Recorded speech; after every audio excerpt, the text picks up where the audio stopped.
रामपुर के जंगल में राजू चिड़िया रहा करती थी। उसका पति बंटी कबूतर था और उसकी बेटी लूसी कबूतरी थी। बंटी कबूतर एक किसान था। इस बार जंगल में बहुत ही सूखा पड़ गया था। इसके कारण बंटी कबूतर के खेत में कोई अनाज की फसल नहीं आई थी, तो दोनों पति पत्नी मजदूरी कर कर अपना पेट पाल रहे थे। जंगल में सूखा पड़ने की वजह से उनको कोई जंगल में काम नहीं दे रहा था। तो एक दिन थका हारा बंटी कबूतर घर आता है। तब राजू चिड़िया उसे पूछती है, क्यों जी, क्या आपको आज भी कोई काम नहीं मिला क्या? नहीं राजू चिड़िया, कोई काम नहीं मिला। समझ में नहीं आ रहा ऐसा कितना दिन काम चलेगा। ठीक है जी, कोई बात नहीं है, अब आराम कीजिए, तब तक मैं आपके लिए शिकंजी बनाकर लाती हूँ। राजू चिड़िया बंटी कबूतर को शिकंजी बनाकर देती है। ये लीजिए जी नींबू की शिकंजी। अब घर में थोड़े ही नींबू बचे हैं। अगर आपने कोई जल्दी काम नहीं ढूंढा तो घर में भूखा मरने की नौबत आ जाएगी। बंटी कबूतर तो शिकंजी पिए जा रहा था।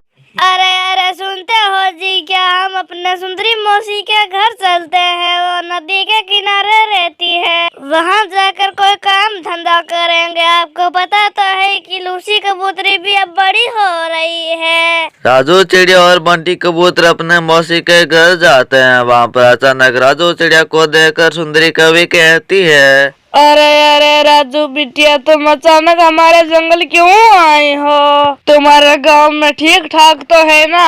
क्या बताऊं मौसी जी, हमारे जंगल में कुछ ठीक ठाक नहीं है, सब सूखा पड़ गया है। जंगल में सूखा पड़ने के वजह से हमें कोई काम नहीं मिला है। अब आपका ही आसरा है, आप कोई हमें काम दिलवा दीजिए, आपकी बहुत मेहरबानी होगी। अच्छा किया बिटिया जो तू अपने परिवार के साथ मेरे घर आ गया। अच्छा तू बता कि तू मेरे लिए गांव का जंगल से क्या लेकर आई है? मैं आपके लिए ये नींबू लेकर आई हूँ मौसी जी। मैं ऐसा करती हूँ कि इस नींबू की शिकंजी बना लेती हूँ। गर्मी बहुत है, सभी एक एक गिलास पी लेंगे।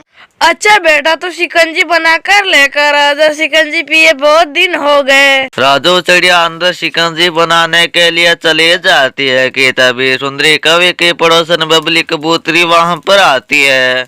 अरे सुंदरी बहन, ये कौन आया है तुम्हारे घर में? ये मेरी भांजी है, ये शहर के जंगल आई है, अभी ये यहाँ पर ही काम धंधा करेगी। तभी टोंटो ने चिड़िया शिकंजी बनाकर लाती है और फिर बबली कबूतरी शिकंजी पीकर कहती है, अरे ये शिकंजी तो बहुत ही स्वादिष्ट है। हमारे शहर के जंगल में इतनी स्वादिष्ट शिकंजी कोई नहीं बनाता है। बबली कबूतरी की बात सुनकर राजू चिड़िया की मौसी कहती है, तू ऐसा कर राजू बिटिया, तू हमारे शहर के जंगल में ठेला लगा ले। यहाँ पर किसी को इतनी अच्छी शिकंजी बनानी नहीं आती है। तुम्हारी सुबह के शाम तक अच्छी तरीके से शिकंजी बिक जाएगी।